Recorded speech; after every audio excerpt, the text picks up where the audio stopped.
Waouh! Ça claque hein, sur le mur en pierre comme ça rend vraiment bien, puis ça fait un espèce d'ombrage avec toutes les pierres là. C'est vraiment chouette. Salut! Donc comme j'avais dit dans la vidéo précédente, aujourd'hui on s'attaque au bandeau LED que je vais installer donc chez moi sur le mur en fausse pierre de Parmain là, qu'il y a derrière. Et donc pour tous ceux qui n'ont jamais vu à quoi ça ressemblait un bandeau LED avant installation, donc ça ressemble à ça, hein, on dirait une bobine d'enregistrement de film à l'ancienne. Vous avez tout votre bandeau LED qui est enroulé là-dessus avec la longueur que vous avez choisie au moment de l'acheter, etc.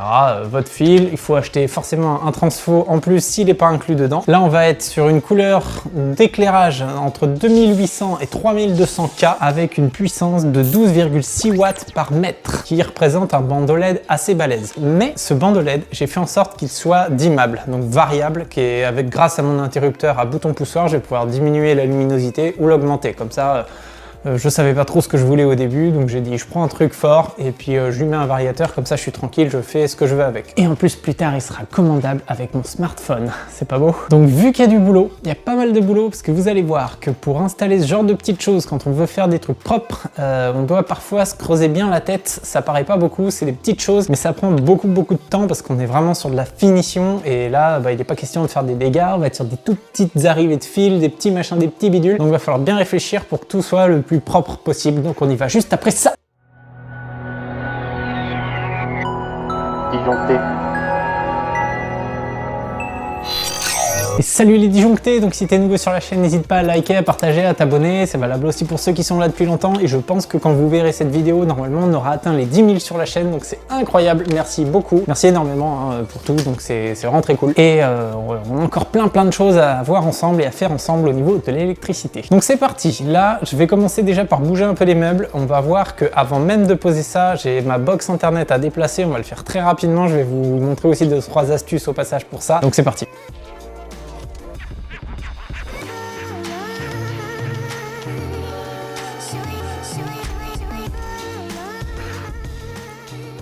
Donc voilà, le but ça va être vraiment donc de coller le bandeau LED là tout du long. Alors je vais pas le coller tel qu'il est fourni dans l'emballage, même s'il y a un double face où on peut le coller, ça marche bien pour les endroits où on voit pas du tout le bandeau. C'est-à-dire que si je fais pas ça, je vais me retrouver avec une espèce de petite guirlande où on va voir tous les points, ça va pas être très beau. Vous pouvez faire ça dans des placards quand vraiment ça ne se voit pas, mais quand ça se voit, faut pas. Et en plus on est sur le sol, donc il va falloir qu'il soit un peu protégé. Normalement j'aurais dû mettre un bandeau LED étanche, mais flemme, parce que ça coûte beaucoup plus cher. Et voilà, la serpillière, on utilise pas, on va pas envoyer des litres d'eau pour laver le sol à cet endroit-là, donc on fera juste un peu attention et puis basta. En fait, le bandeau LED étanche, c'est que pour les endroits où on doit faire le ménage et voilà, c'est juste, on le saura, faudra qu'on fasse gaffe et au pire, si on fout de l'eau sur le 12 volts, peut-être ça cramera le bandeau ou le transfo, mais ça va pas se prendre des électrocutions, quoi. Donc j'ai ma box internet qui est là parce que forcément le gars de la fibre, il est passé comme ça un peu à l'arrache. Dans mon coffret, avec tous mes disjoncteurs, mon tableau, etc.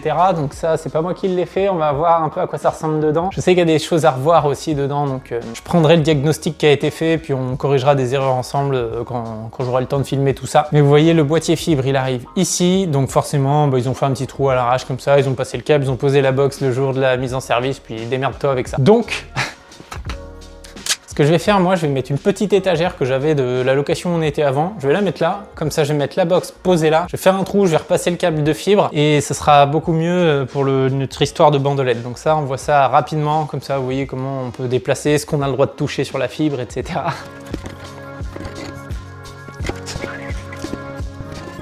Donc voilà où je vais mettre ma box internet. Là j'ai cette petite étagère flottante là de rien du tout, Ikea ou je sais pas quoi, ça traînait donc ça va être très pratique pour ça. Je vais mettre ça par là. Avant toute chose, faut que tu viennes voir avec moi, on va voir si c'est possible de passer un câble derrière ce mur là. Donc là, ça c'est mon placo là qu'on voit ici avant l'espèce de fausse pierre qu'il y a là. Et moi je veux savoir si je peux renvoyer mon câble dans le doublage quoi. Faut vraiment pas qu'il y ait trop de résistance parce qu'en fait on va envoyer le câble avec la fiche verte là. Ça c'est ce qui part du boîtier fibre qui arrive de la rue à ma box. En fait là je vais pas déplacer la partie soudure qui vient de la rue. Hein. Qu'on soit bien d'accord, ça il faut une soudeuse, voilà, ce boîtier là je peux pas le déplacer. Mais ce petit connecteur vert qui va de ce boîtier à la box, ça y a pas de problème, je peux, en faisant bien attention, parce que c'est très fragile, je peux quand même le redéplacer où je veux, donc on va aller le déplacer dans la fameuse étagère. Voilà, donc là, je débranche ça.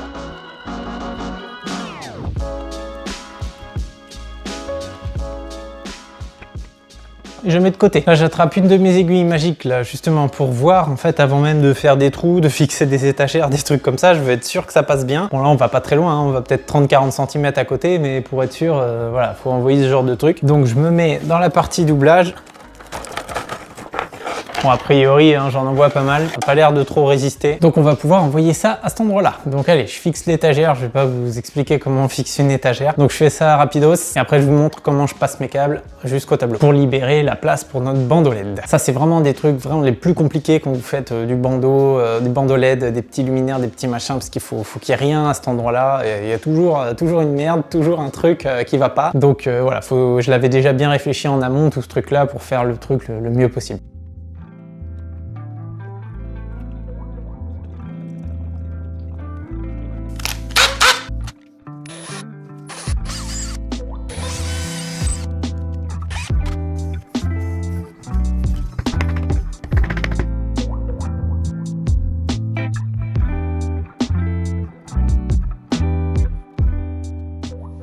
Ok, donc ça s'est mis. Autant vous dire que j'ai pas fait valider par madame l'endroit où on mettait l'étagère. Je vais au-delà de gros ennuis. Allez, maintenant que c'est fait, donc je présente ma box et je me mets le plus proche possible de mon tableau pour éviter encore une fois de galérer. Plutôt que de mettre la box à gauche, de faire mon trou là et d'avoir plus de distance jusqu'au tableau, bah voilà, j'ai pas d'impératif. Donc je mets ma box à droite. En plus, ça va cacher les voyants, donc ce sera pas mal, ça nous fera pas de lumière le soir. Parce que tant qu'on n'a pas fini le rez-de-chaussée, on dort là-haut. Donc les petits voyants de lumière là de la box, ça paraît pas, mais ça éclaire bien la pièce quand même. Petite marque de crayon, là où je vais faire mon trou, je me mets dans un joint, comme ça c'est plus tendre, plus facile.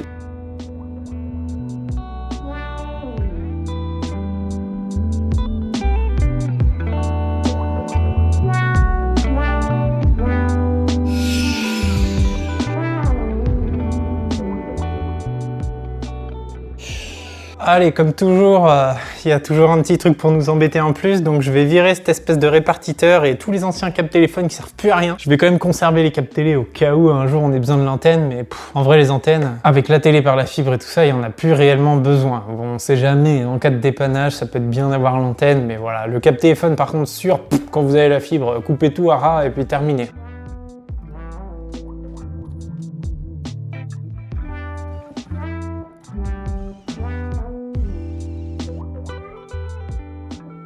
Voilà, donc là, il y a plus d'espace. Donc les câbles, j'ai tout poussé derrière dans un premier temps. Je verrai plus tard à refaire une boîte. Là, j'ai pas ce qu'il faut. Je pourrai encastrer ça, mettre ça bien dans un truc. Je sais que c'est là, c'est chez moi, je fais ce que je veux. Et il n'y a aucun danger sur tout ce qui est câble téléphonique, télé, etc. Ça, c'est vraiment pas dangereux comparé à l'électricité classique, on va dire. Surtout que les lignes RTC pour le fil téléphonique sont complètement désactivées après. Et pareil pour l'antenne, ça envoie rien du tout. Donc là-dedans, pour l'instant, ça sera très bien. Donc maintenant, j'ai de la place. Je vais pouvoir envoyer mes câbles d'un trou à l'autre.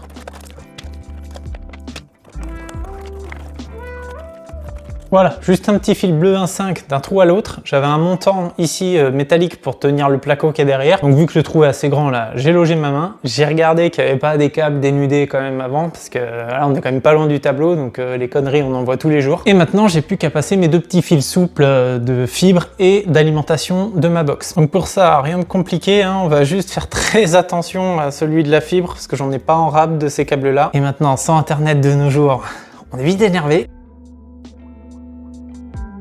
Donc là, j'ai fait un truc au scotch un peu à l'arrache, mais j'ai pas voulu serrer volontairement le scotch pour pas retordre les câbles, machin. Je veux juste que ça tienne et je vais pousser doucement, tirer doucement d'un côté et de l'autre. Si ça bloque, je mets la main. Vraiment, faut pas tirer comme un sourd là-dessus. C'est pas comme du 3G1.5 ou 3G2.5 où voilà, on peut un peu les maltraiter, ce genre de truc. Faites gaffe.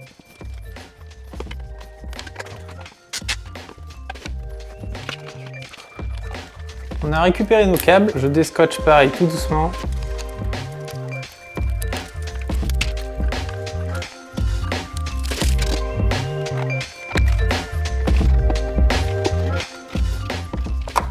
Maintenant, prise pour la box.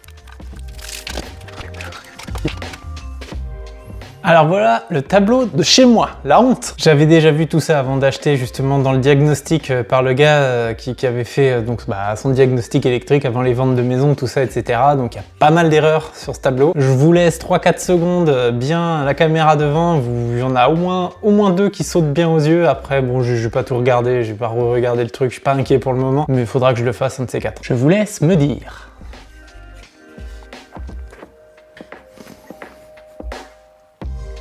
Bon, t'as dû voir 2-3 trucs pas très jojo, mais bon, on verra ça plus tard. Donc, déjà, il y avait une erreur auquel j'ai même pas pensé là tout de suite. C'est l'histoire des 20% de marge sur les rangées. Alors, elles y sont, mais je sais pas pourquoi, quand ils ont fait le tableau, ils ont décidé de centrer les rangées, ce qui fait qu'il y a un peu d'espace à gauche, un peu d'espace à droite, donc c'est chiant. Donc vous voyez cette rangée là, je l'ai poussée juste à la main, donc ça peut glisser sur les rails quand il y a assez de râpes de fil en dessous les disjoncteurs. Donc normalement je peux mettre ma prise modulaire ici. Ça va pas être très beau côté ludif, mais bon c'est comme ça. De toute façon lui je vais pas le refaire entièrement parce que les disjoncteurs sont neufs quasiment. Je vais refaire les 2-3 conneries qui vont pas et puis bon il est caché derrière, tant pis, hein, ça sera... Je vais pas tout refaire juste pour le plaisir d'avoir tout aligné, hein. Clairement j'aime bien faire des tableaux alignés, mais quand je les fais de A à Z, quoi. Si c'est juste pour 2-3 conneries. Allez, 3 bouts de fil en 2,5. Donc marron, bleu et vert jaune. Comme ça, j'alimente ma prise. Je me prends sur un circuit 20 ampères, parce qu'ici, ils ont fait les prises en 20 ampères et les lumières en 16 ampères. Alors, on a tout à fait le droit de faire ça. Donc, je me prends sur un des circuits en 20 ampères. Je ne vais pas repérer aujourd'hui non plus. Comme je vous avais dit dans la vidéo juste avant, les repérages, on le fera ensemble. Hein, donc, on verra. Si j'ai besoin, je bougerai, mais je vais pas cavaler dans toute la maison aujourd'hui, juste pour cette prise-là.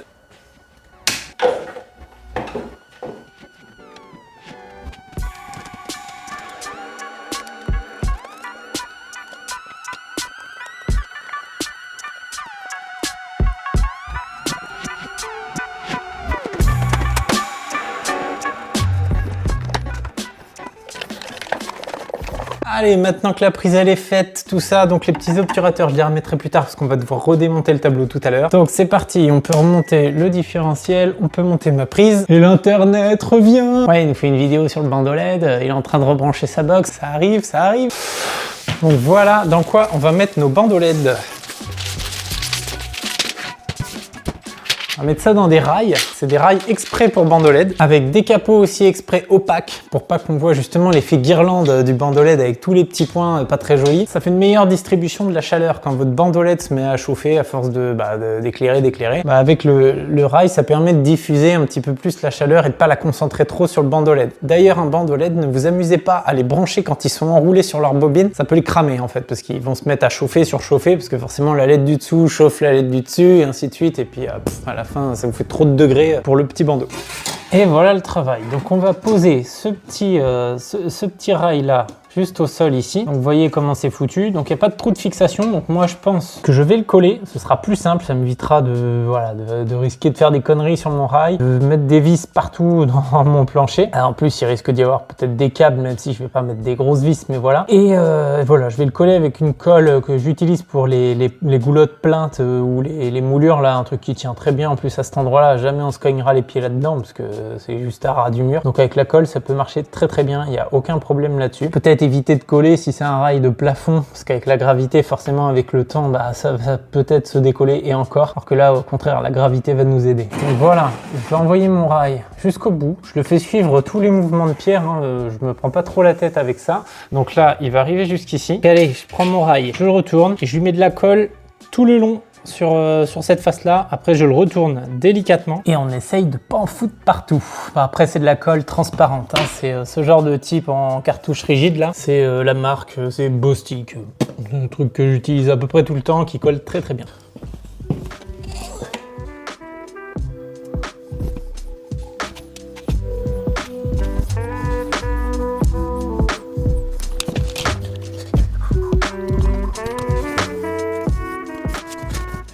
Alors l'avantage de ce genre de colle, c'est que vous pouvez encore travailler dessus pendant quasiment une bonne quinzaine, une trentaine de minutes avant que ça commence vraiment à sécher. Donc là je l'ai posé, si j'ai besoin de bouger un peu le rail, je peux encore. Et ça n'empêche pas la colle de faire son job, quoi. Donc là, second rail.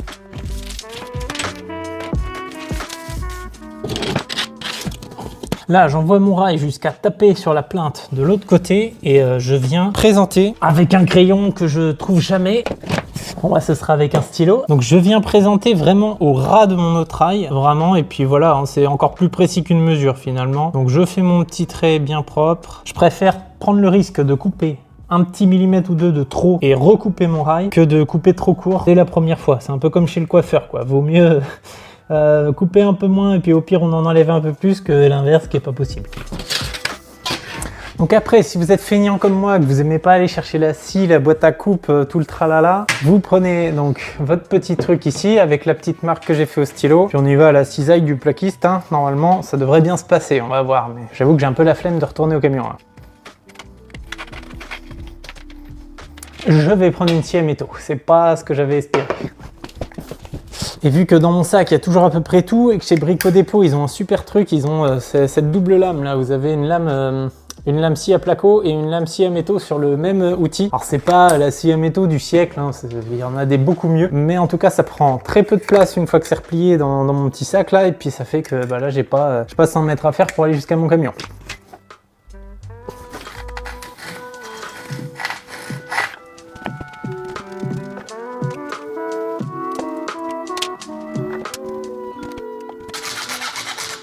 Oh, pas vrai ça. Ah ouais, c'est que le sol est pas très droit quoi. Ok, donc maintenant c'est coupé. Regardez, là je suis pas mal du tout.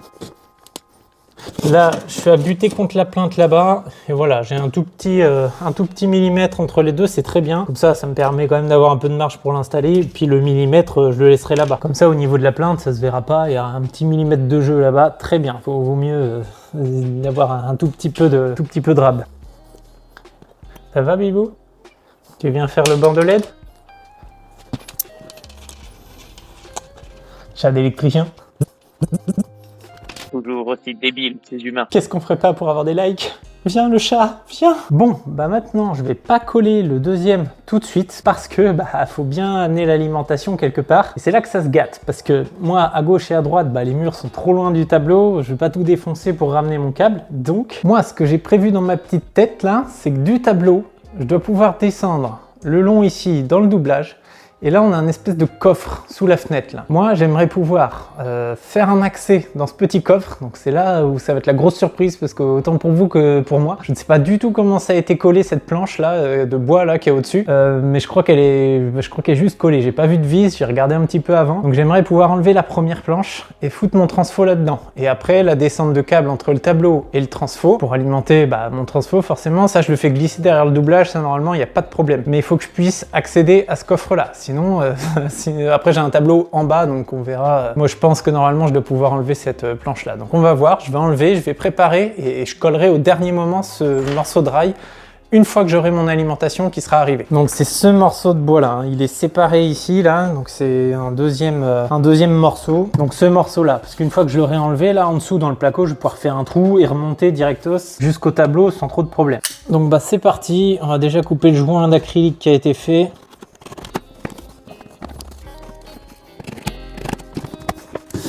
Choper une spatule et un marteau.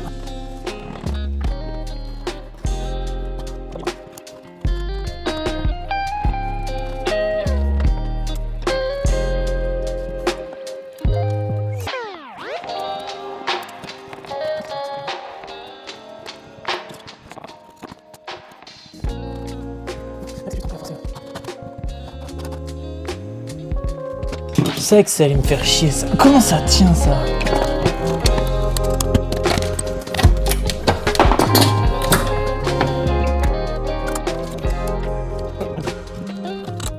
Bon bah voilà. Ah, ils ont vraiment fixé ça n'importe nawak. Alors one again mon gars. Bon, après 10 bonnes minutes de galère à comprendre, j'avais toujours pas compris, mais j'ai réussi à enlever cette partie-là. Donc là, c'est très bien. Moi, c'est ce qu'il me faut. C'était vissé, je sais pas trop comment, mais de toute façon, vu que c'était pas des pros, je sais même pas d'où venaient les vis. Enfin, ils ont dû visser cette partie-là en premier, puis ça, bah, je vais quand même regarder comment c'était foutu. Ah ouais, d'accord. Il y avait bien des vis, mais elles sont complètement cachées par de la pâte à bois. Ou on s'est même pas vissé par le dessous. J'ai aucune idée de comment ça tient. Ouais, bref, maintenant on a enlevé la planche, je vais pouvoir la remettre après. Je la collerai, hein, du coup, comme ça, il n'y aura pas de traces de vis. Je sais pas comment ils ont fait, ou alors ils font très bien la pâte à bois, mais je vois vraiment zéro marque de vis. Pourtant, je vois des vis en dessous. Ils ont foutu des espèces de rails. Ils en ont mis 2 comme ça. Et voilà. Donc là, nous maintenant, ce qui nous intéresse, c'est ici. Je vais faire un trou avec une petite scie cloche à cet endroit précis, le plus proche possible de mon départ de doublage d'ici. Comme ça, normalement, je dois avoir à peu près ça de vide. Enfin, jusque là, ça doit être vide. Et après, c'est le mur derrière où arrivent les câbles du tableau tout en haut. Donc maintenant, là, on voit bien ici, là, sur le côté. Donc là, j'ai le rail. Juste là, j'ai le vide. Et un peu après, j'ai le mur de fondation qui est à peu près par là, quoi. Donc là, moi, je vais tenter avec mon aiguille magique d'arriver jusqu'ici. Et puis après, après, il n'y a plus qu'à passer le câble. Hein. J'ai même envie de tenter le câble direct parce qu'on est sur une descente toute droite. Je me ferais peut-être moins chier avec juste le câble. Une bonne astuce quand vous passez des câbles comme ça, quand vous savez que vous allez un peu vous faire chier, mesurez-le. Mettez un bout de scotch. Donc là, je mesure, hop, je sais qu'à mon doigt là, ici, c'est à peu près le moment où je dois commencer à le voir en bas. Vous savez que quand vous avez envoyé jusqu'au scotch, vous êtes à peu près tranquille, vous devez soit le trouver, soit vous êtes trompé de chemin. Comme ça évite trop de hasard.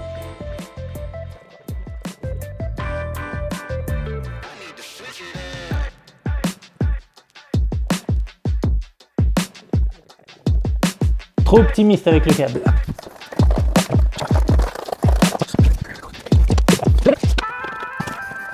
Là, normalement,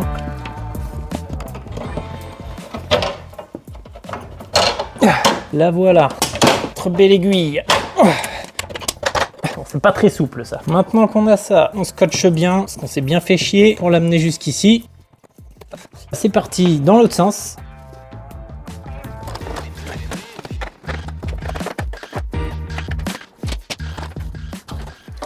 Ok, donc là on n'est pas trop mal. Donc on va mettre le transfo en dessous. J'aurais aimé moi le mettre au-dessus. Donc normalement il faut que les transfos soient dans des parties visitables, démontables facilement. Tant pis, moi je vais recoller la planche. S'il faut que je change mon transfo tous les 3-5 ans, je décolle la planche, je remets un coup de colle. Voilà, au pire je mettrai, si j'en ai marre un jour, je mettrai des vis, mais j'aurais déjà vendu la maison d'ici là. Et au pire je préviendrai de toute façon, parce que du LED je vais en mettre un peu partout. Donc j'essaierai de faire au mieux à chaque fois pour les transfos. Là moi je privilégie vraiment le côté esthétique sur ça, sans pour autant condamner complètement le transfo, quoi. Ce sera juste un peu plus chiant de décoller, recoller. Je vous dis, le jour où il y en a marre, on fout des vis de la couleur de la planche et puis basta. Hein. Donc pour ça, faut pas trop s'inquiéter. Je vais garder mon râpe de câble, ce sera plus pratique le jour où il faut changer le transfo. Je vais rien recouper du tout. Pour l'instant, il est pas raccordé au tableau, donc je suis en toute sécurité ici, pas de problème. Là, ça oblige à travailler un peu à l'envers parce que je vais être obligé de raccorder tout avant. Donc je représente la planche telle qu'elle doit être.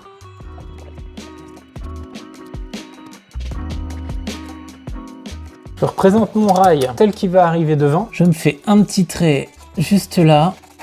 Voilà, ça va être la hauteur de mon rail. Donc là, je vais pouvoir percer 2 petits trous, tout petits pour faire passer mes secondaires de transfo dans ces petits traits-là. Je vais faire les 2 mêmes traits sur mon rail. Et c'est ce genre de câble qui va arriver dans le bandeau LED. Je perce mon rail.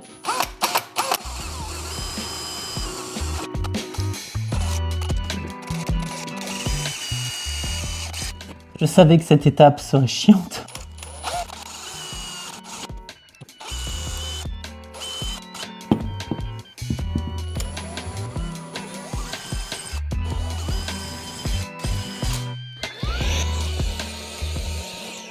Ok, donc maintenant, c'est là qu'on rigole un peu moins parce qu'il faut que je passe mes fils au moment de fixer tout ça. Il faut que je passe tout le monde. Donc, il faut que je passe ma première longueur qui est ici, que j'avais commandée à part, hein, et celle qui vient directement du bandeau LED. Là, par contre, ces fabricants-là, allez savoir pourquoi ils vous foutent des connectiques jack. Donc, c'est très chiant. Il va falloir que je coupe ça parce que ça, c'est trop gros pour passer. Moi, j'avais l'habitude avec les autres bandeaux LED que je prenais d'avoir directement 2 fils comme ça avec 50 cm de longueur. Là, j'ai pas. C'est pas beaucoup. Donc, ça va être un peu short, mais bon, c'est comme ça. En fait, la lumière, les luminaires, tout ça, c'est de l'adaptation en permanence. Donc, vous êtes toujours obligé de trouver des astuces, des bidules, des machins. Donc là, ça dégage. On va redénuder ça. Donc, à la pince à dénuder, ça marche pas trop mal. Faut y aller juste mollo. Voilà. C'est vraiment pas pratique. Non, on va faire autrement. Je vais pas envoyer ça dans le trou, ça va être trop chiant. Vu que mon bandeau LED, le deuxième, il va juste commencer sur ce petit bout de mur en pierre qui est tout au fond. Ouais, je me fais bien chier pour rien, mais bon, je veux que tout le mur en pierre soit éclairé. Il me faut cette longueur-là, plus un peu à rentrer pour le transfo. Et je vais garder ce morceau-là et on va faire une connexion à l'intérieur du rail, vous allez voir. Donc c'est parti, je rentre le premier. J'envoie tout le rab que je peux, je garde juste vraiment le minimum qu'il me faut ici. Je rentre le deuxième. Voilà, comme ça je suis à l'aise pour bosser. Ensuite, je rentre dans ma planche. Voilà, j'attrape mon petit transfo. Alors pour info, les transfos en bandeau LED, en fait tous les bandeaux LED sont dimmables. C'est juste le transfo qui va changer pour savoir s'il est dimmable ou non dimmable. Donc moi j'ai bien fait attention d'en prendre un qui était dimmable. Ensuite, mes deux petits fils sont là. Alors il faut savoir que le rouge, ce sera toujours votre plus sur les 12 volts et 24 volts. Et le noir, ce sera votre moins. Parce que là on est en courant continu. Ensuite, sur mon transfo, on a output. Regardez bien, à partir de maintenant, va s'enchaîner un tas de petites galères avec ce transfo. D'ailleurs, pour les plus observateurs, vous devez déjà à peu près comprendre ce qui va se passer pour la suite. Je vous laisse découvrir. Donc la sortie, donc le bandeau LED, et input, l'entrée, le 230 volts qui viendra de notre interrupteur. Donc j'aurais pu faire rouge-rouge, noir-noir. Là, j'ai réuni mes deux rouges, réuni mes deux noirs pour rentrer qu'une seule fois, faire les serrages qu'une seule fois. Donc un petit tournevis plat, on dévisse les bornes à cage, une pour le plus, une pour le moins.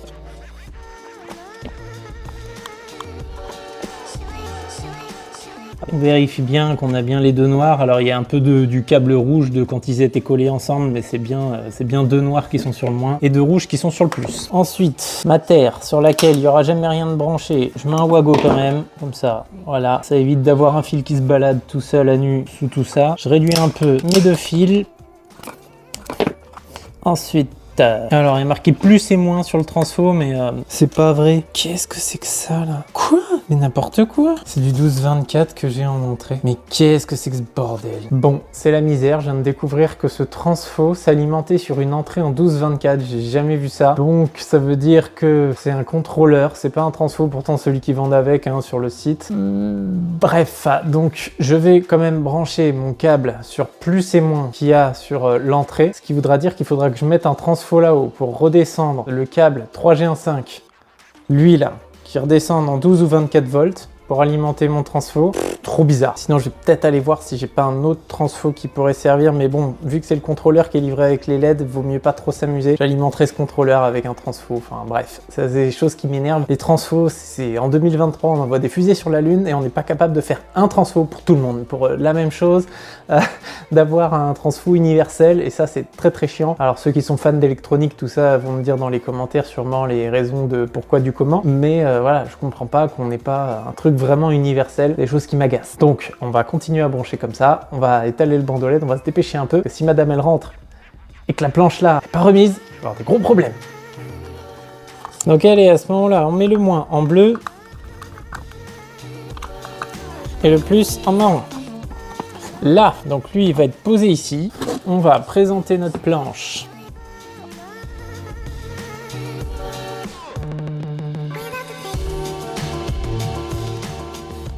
Voilà, donc la planche elle tient pas mal, sans colle, donc je vais la laisser comme ça jusqu'à ce que j'ai mis l'autre transfo là-haut, parce que c'est bien la première fois que je vois deux petits organes comme ça pour un seul bandeau LED, donc voilà, on collera quand on sera sûr que ça fonctionne.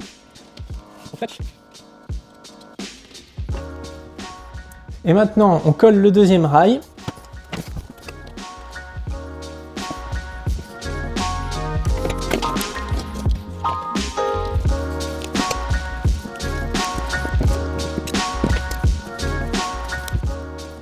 Et voilà, on envoie le bandeau maintenant. Donc pour ça, ça va pas être très compliqué. On va prendre le bandeau, on va le dérouler, on va le poser à l'intérieur. Dessus, vous avez un double face, qui est juste à l'enlever, là, à le coller à l'intérieur du rail.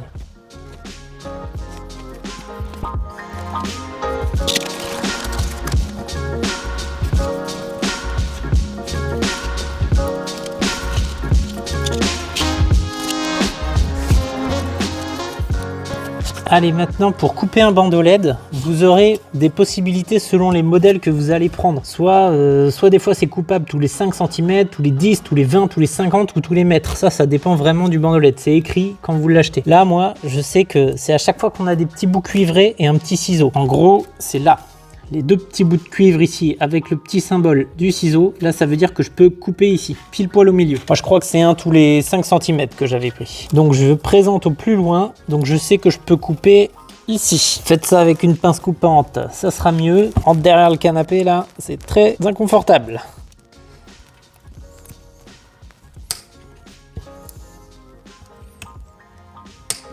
Voilà, comme ça, je vais coller au plus loin que je peux. C'est vraiment la galère, hein, les bandeaux LED, c'est quand vous voulez faire un truc propre, c'est vraiment partie des trucs les plus longs par rapport à ce que vous posez réellement, quoi. Ensuite, j'ai pris l'autre extrémité du bandeau LED et j'avais acheté un petit connecteur qui va bien exprès pour... parce que sur la première partie, il y a des fils qui sortent du bandeau LED, mais une fois que vous coupez, il n'y a plus rien, vous n'avez plus que le bandeau. Et ça, encore une fois, ça dépend des fabricants. Il y a des fabricants où à l'autre extrémité du bandeau, il y a aussi des fils. Donc ça, c'est au petit bonheur la chance. Et c'est pas toujours écrit quand vous achetez des bandeaux LED. En gros, quand vous faites du bandeau, pensez que voilà, il y aura peut-être à y revenir et que vous aurez peut-être pas tout ce qu'il faut du premier coup. Malheureusement, c'est un peu comme ça là. Vous voyez l'espèce d'histoire du contrôleur. Je vais pas regarder, moi j'ai commandé, je me suis dit que c'était bon. Et en fait non. Donc ça, c'est pas très compliqué. Normalement, on vient. Je vais essayer de me mettre bien en face. Voilà. On vient ici rentrer parfaitement le bandeau sur les petites connectiques. Et après on referme. J'ai bien sûr vérifié que le rouge allait bien en face du plus et que le noir, parce que si c'est pas le cas, vous inversez juste votre branchement, c'est tout. Que le rouge soit bien sur la partie plus. Hein, vous voyez, on voit bien le plus là où il est par rapport au fil rouge. J'ai mesuré le petit bout qu'il me faut. Allez, on coupe.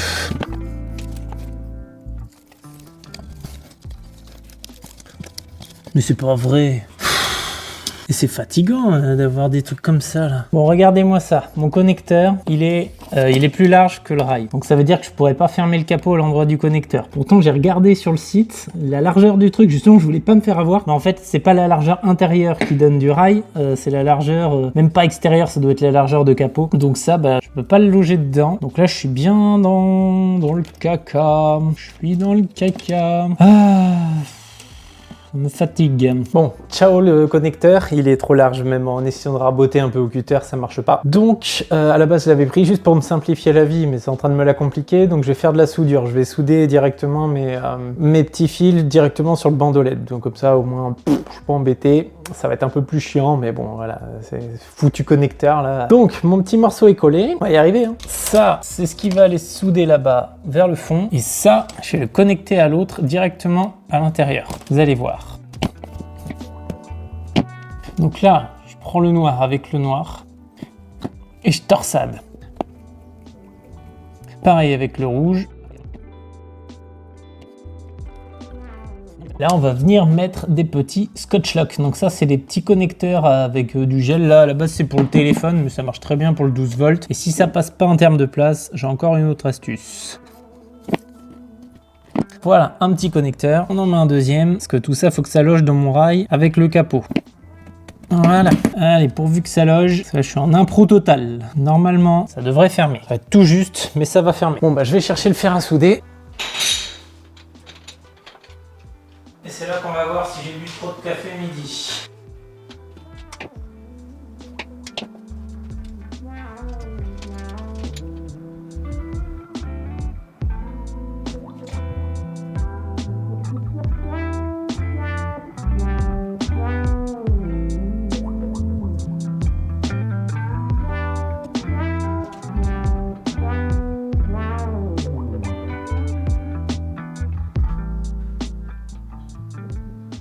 Bon, après les galères, j'ai encore oublié le micro, c'est génial. Donc, vu que je suis pas le grand soudeur de la Terre, comme vous avez pu constater, parce que je fais pas, voilà, c'est des soudures, si j'en fais une tous les 2-3 mois, c'est tout. Je vais quand même mettre un test de continuité entre mes deux plus et moins pour voir que mes soudures se touchent pas, qu'il n'y a pas eu de soucis, avant de recoller le bandeau.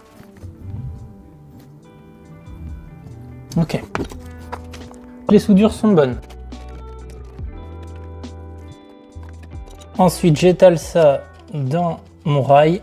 Et vu que j'avais pris exprès un peu de rab pour ma soudure, pour être tranquille, je fais une petite boucle ici. Voilà. Donc là, capot maintenant. Donc là, pour les capots, Un truc tout bête, c'est que ma séparation entre mes deux rails se fait ici. Donc je vais pas arriver buté sur buté, c'est-à-dire que reprendre exactement les mêmes dimensions du premier rail pour couper le capot et pareil pour le deuxième rail. Je vais repartir donc de celui que j'ai recoupé, je vais envoyer un capot entier, ce qui fait qu'il va chevaucher sur celui d'après. Ça fera une meilleure continuité, ça va disons que les jonctions, ça va vraiment les souder, les rapprocher quoi en fait. Exactement pareil qu'avec de la moulure ou de la goulotte. Avec la goulotte, on part du même principe, comme ça fait moins bailler les jonctions.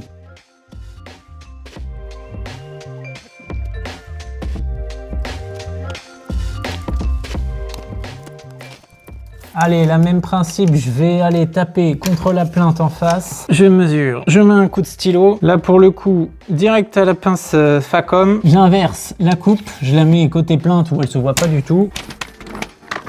Et on clipse.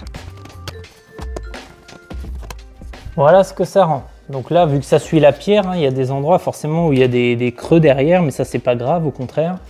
Là, ici, on est pas mal. Ici, c'est un tout petit peu en retrait, donc tant mieux, ça pourra me permettre de sortir ma planche ici facilement. Je vais pouvoir la faire partir en biais et sortir comme ça. Donc là, on n'est pas trop mal. Ah, ça y est, on a fait vraiment le plus chiant. Et donc là, on va passer au raccordement. Donc là, par chance, j'avais un transfo avec moi. Donc ça, je les ai pas toujours. En plus, c'est du 24 volts continu comme ce qu'il y a besoin pour l'entrée de notre contrôleur en bas, là. Donc j'espère que ça va être dimmable. Là, j'avoue que je sais pas, ça va être la surprise. De toute façon, là, pour aujourd'hui, j'ai pas de variateur, là j'ai juste un télérupteur qui se branche pareil, donc en attendant on va le brancher sur un télérupteur au moins pour le faire fonctionner.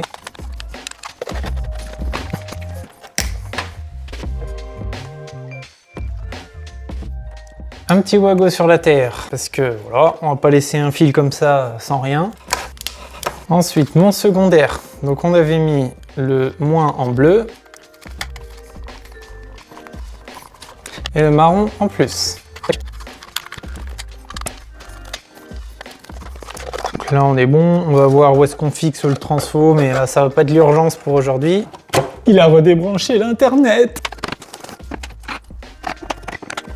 Ce circuit est un circuit de lumière, parce que là toutes mes lumières de cuisine viennent de s'éteindre. Et allez, on recoupe le différentiel. Mon petit télérupteur, Schneider.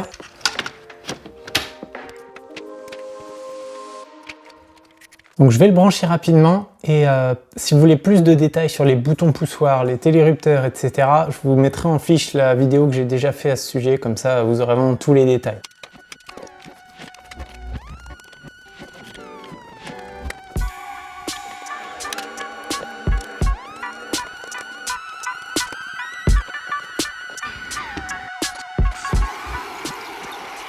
Mais pourquoi il fait des trous dans le bois? Parce qu'on va mettre notre interrupteur ici, juste à côté du canapé.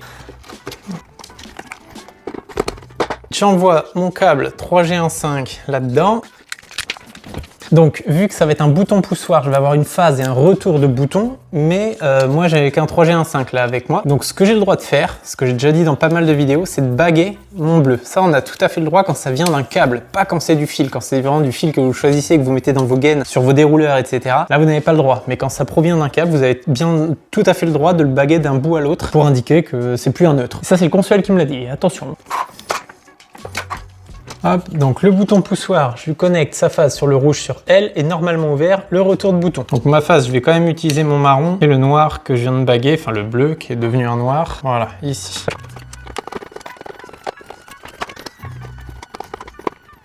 Et voilà, maintenant, vu qu'on a accès par l'autre côté, on va rentrer le câble un peu mieux dans le pot.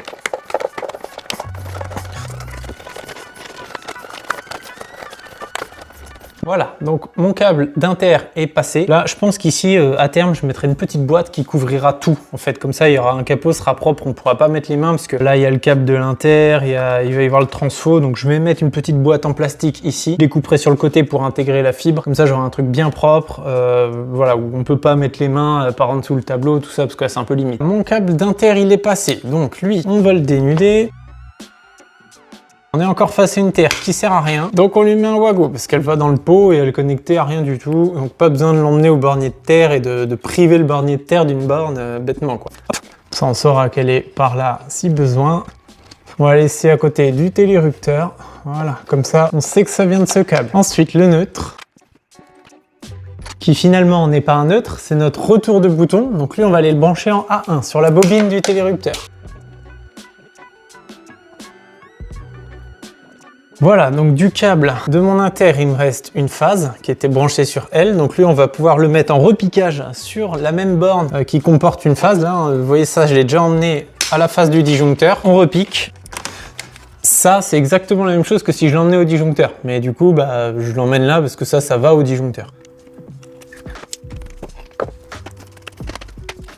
Et là, le dernier truc qui nous manque, bah, c'est juste le primaire de notre transfo qui, lui, va en retour de lampe du télérupteur, quand le télérupteur sera en on, alimenter le transfo, repartir à mon contrôleur, repartir à mes bandes LED. J'espère que l'histoire du contrôleur, ça va marcher parce que ça va m'énerver.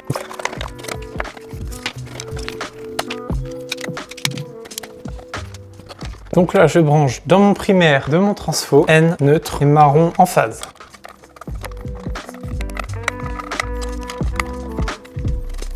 Et donc là, à notre télérupteur, on a donc le marron qui représente le retour de lampe. Donc lui, bah, on va le brancher sur la borne 2.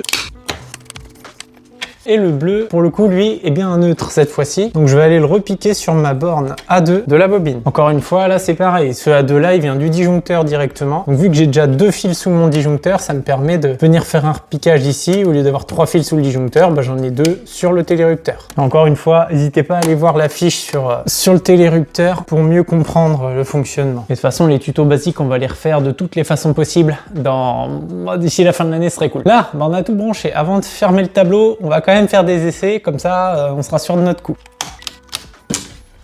Voilà, regarde un peu ce que ça fait quand on a un transfo qui a pas assez de puissance. Moi, mon transfo, il supporte 15 watts au maximum, et là on avait dit qu'on était à 12,6 watts au mètre. On a à peu près 2,50 m de bande OLED, donc on a un peu plus de 25 watts. Donc si je l'allume, voilà, ça c'est ce qui peut arriver. Donc là, en gros, le transfo essaye de fournir, mais il lâche, il fournit, il lâche, il fournit. Remarque, ça peut être sympa, hein, ça fait un petit effet boîte de nuit.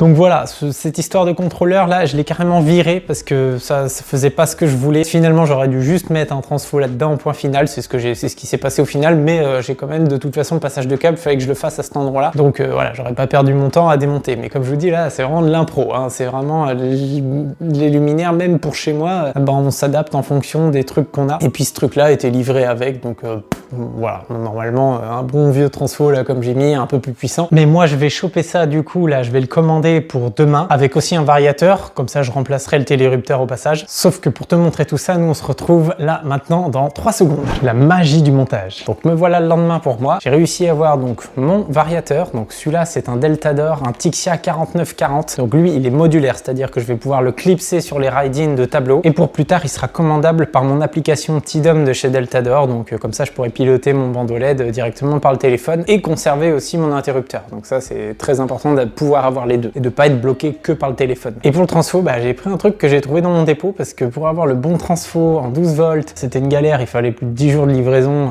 ils l'avaient pas en stock, enfin bref. Donc j'espère qu'il va fonctionner, j'en ai 2 autres dans le même genre parce que c'est des vieux que j'ai gardés de je sais plus quand. Donc j'espère qu'il est bon parce qu'il est dimmable, il fait 20 à 50 watts et il nous fait du 11,5 volts continu. Donc il a toutes les caractéristiques, c'est un transfo parfait, mais il est un peu vieux, donc on va espérer qu'il fonctionne bien. Donc allez, je coupe le courant tout de suite donc sur mon circuit concerné, parce qu'il va falloir changer le transfo et le télérupteur du coup. Et j'avais oublié ce petit truc, donc ça c'est le ressort que je vais mettre à l'intérieur de mon simple allumage, parce qu'actuellement c'est juste une simple touche qui peut faire va-et-vient ou simple allumage. Et pour le transformer en bouton poussoir, j'ai juste lui intégré le petit ressort qui va bien. Alors, faut prendre la bonne marque concernée. Donc là, c'est le ressort Audace pour les interrupteurs Audace. Mais à peu près tous les fabricants font ce genre de choses, quoi. Vous avez le ressort adapté à l'interrupteur qui va bien. Donc là, vous voyez, le ressort, il vient se loger exactement ici, là, en dessous la touche. Il y a vraiment un petit ergot pour que ça puisse rentrer parfaitement dans la touche, c'est que ça bouge plus. Ça nous fait une touche à ressort. Ensuite, on remet ça. D'ailleurs, le ressort, si vous y pensez avant, parce que j'en avais pas hier avec moi, mettez-le avant de poser l'inter. Parce que c'est toujours plus chiant de devoir le mettre que quand on a l'interrupteur sorti du mur, qu'on peut le mettre où on veut et on y met le ressort dedans sans trop de problème.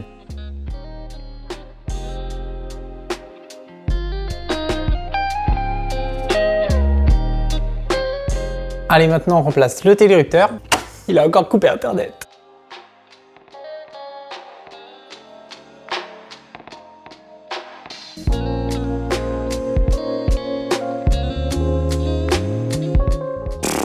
Et voilà, donc télérupteur remplacé par notre merveilleux télévariateur à bouton poussoir de chez Deltador. Faut savoir que ce truc-là, c'est vraiment la Rolls-Royce des télévariateurs. Parce qu'à chaque fois que je suis emmerdé avec des histoires, pour ceux qui en ont déjà posé, de charges résistives qu'il faut installer au niveau des lampes pour pas être embêté par les variateurs, tatati tatata. Ce truc-là, ça gère tout seul, c'est pas chiant, c'est plein de paramètres. En plus, la notice, c'est une grande page, vous avez plein de réglages possibles et imaginables. Certes, c'est cher, parce qu'un truc comme ça, c'est bien dans les 90 €. En général, je le mets systématiquement quand je veux domotiser, forcément. Mais quand j'ai juste du télévariateur simple à faire sans domotique, en général, je mets du MTV 500, je vous mettrai une petite image par là, qui fonctionne plutôt pas mal. Mais avec Iokiss, j'ai souvent des petits problèmes. Des fois, on sait pas pourquoi, ça déconne, ça veut pas. Enfin voilà, Iokiss, ça marche dans 80% des cas, mais enfin, pour mon expérience personnelle, dans 20% des cas, ça fout le bordel.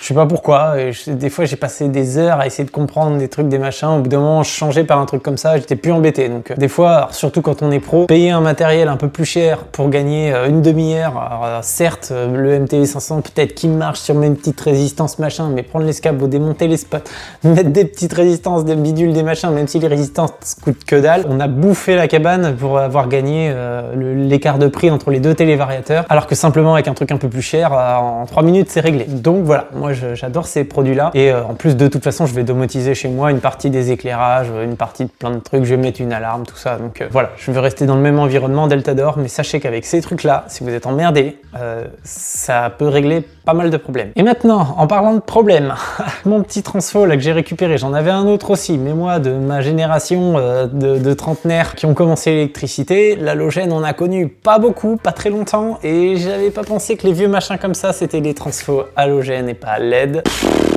C'est des transfos, comme je disais plus tôt dans la vidéo. Je comprends pas qu'on soit capable d'aller sur la Lune, d'envoyer des fusées vers Mars et qu'on nous foute encore des trucs comme ça qui soient pas universels. Ça m'agace. Donc voilà, j'ai encore pas le bon transfo. C'est pour ça que lui, je vais le laisser un peu en freestyle. Hein. Je vais juste refermer le capot, je vais le laisser là pour l'instant. Parce que je vais vous montrer vite fait. Ça fonctionne un peu, mais demain ou un autre jour, je sais pas quand, je vais vous ramener le bon transfo. Je le jette et ça marche. Non, franchement, même quand on est pro sur bandolette, des fois c'est un peu casse-tête. Enfin, sauf si on en installe tous les jours, mais voilà, vous vous doutez bien que ça, déjà, c'est pas à chaque chantier qu'on en a. Donc ouais, j'ai pas assez d'automatisme. Hein. Des bandolettes, j'en fais peut-être une 5 et 10 dans l'année, quoi. Donc voilà, c'est pas comme des prises que je branche tous les jours. J'ai même plus à y réfléchir. À chaque fois qu'on fait du bandolette, on doit un peu se casser la tête pour savoir, en fonction du nombre de watts par mètre, déjà, combien de puissance il faut. Faut qu'ils soient en LED. Et des fois, il y en a qui fonctionnent en courant alternatif, 12 ou 24 volts. Après, on a ceux-là qui fonctionnent en courant continu, 12 volts. Et en plus, je me suis rajouté une variable pour bien m'embêter qui soit dimmable. Donc ça veut dire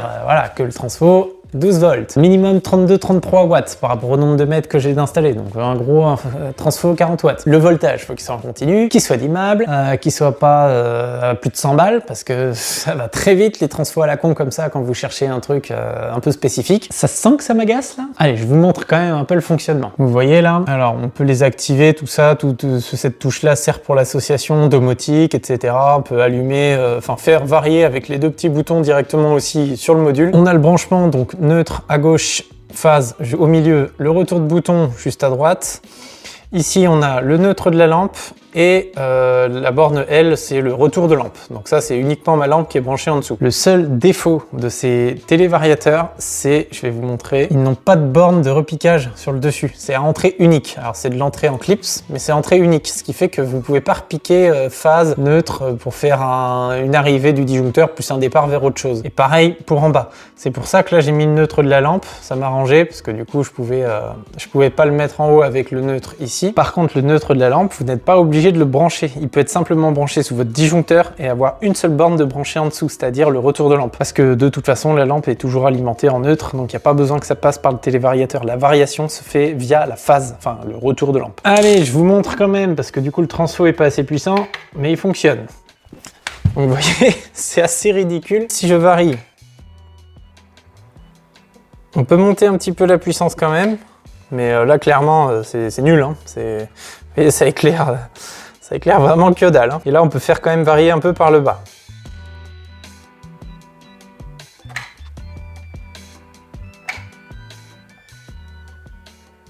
Mais comme ça me fatigue ces histoires de transfo, j'allais faire une sieste moi. Non mais comme je disais tout à l'heure, de toute façon grâce à la magie du montage, Je vais vous ramener le transfo dans 1 ou 2 secondes parce que nous, on veut voir lumière éteinte, on veut voir ce que ça donne, quoi. On veut voir un truc joli, pas ta lumière là à 3 watts là. Donc allez, c'est parti. Allez, on se fait la commande en direct.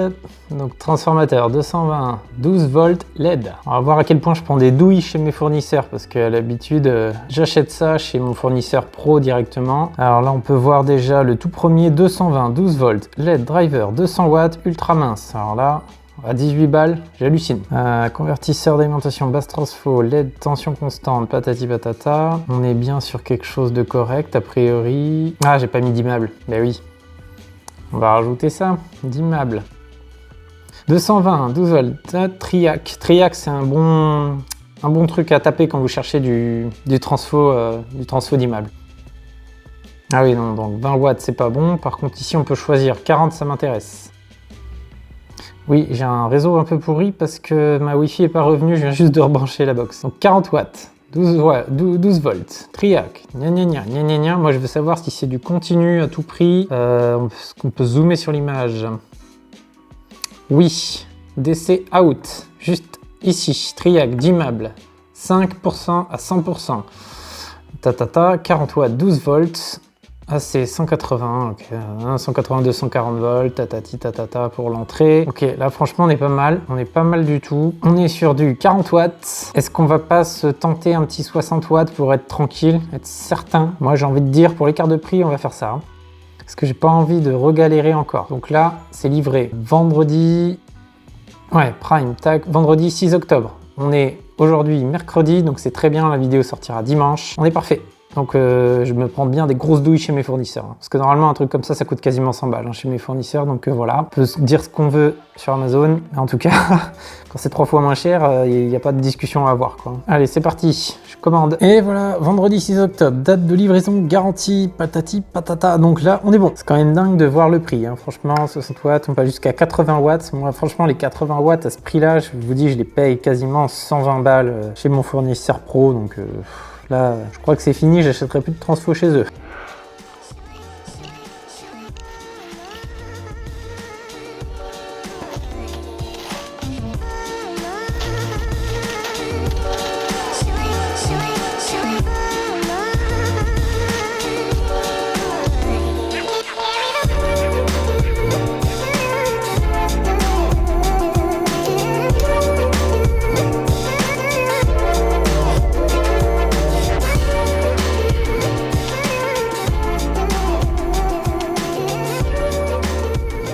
Coupe juste le son de la télé. Gâteau. Ok, maintenant, ça y est, ça fonctionne avec le transfo là. Enfin, ça y est. Donc, regardez un peu au niveau du fonctionnement. Donc là, voilà, transfo, notre inter. Donc tout ça, je cacherai avec une boîte, mais à un autre moment, parce que j'en ai marre. Et là, donc, on a notre petit inter pour ici. Je vais pouvoir allumer. Voilà notre bandeau. Donc là, qui est clair pour de vrai. Là, quand je reste appuyé, alors je sais plus, là, on varie avec de l'intensité plus puissante. Et là, on repart dans l'autre sens. Je suis allé un peu trop loin dans la variation. Donc comme je disais dans le 4940, il y a pas mal de réglages, donc on peut régler les plages d'intensité et tout ça. Là, on est sur la luminosité minimum, donc pour moi, ça me convient. Je vais pas aller me casser la tête plus que ça pour d'autres réglages. On verra peut-être que si madame préfère que ça soit plus bas l'intensité le soir, je devrais faire des réglages. Donc regardez, quand je coupe toutes les sources lumineuses, ça fait vraiment sympa sur le mur en pierre. Là, c'est vraiment chouette. Et si je monte un peu,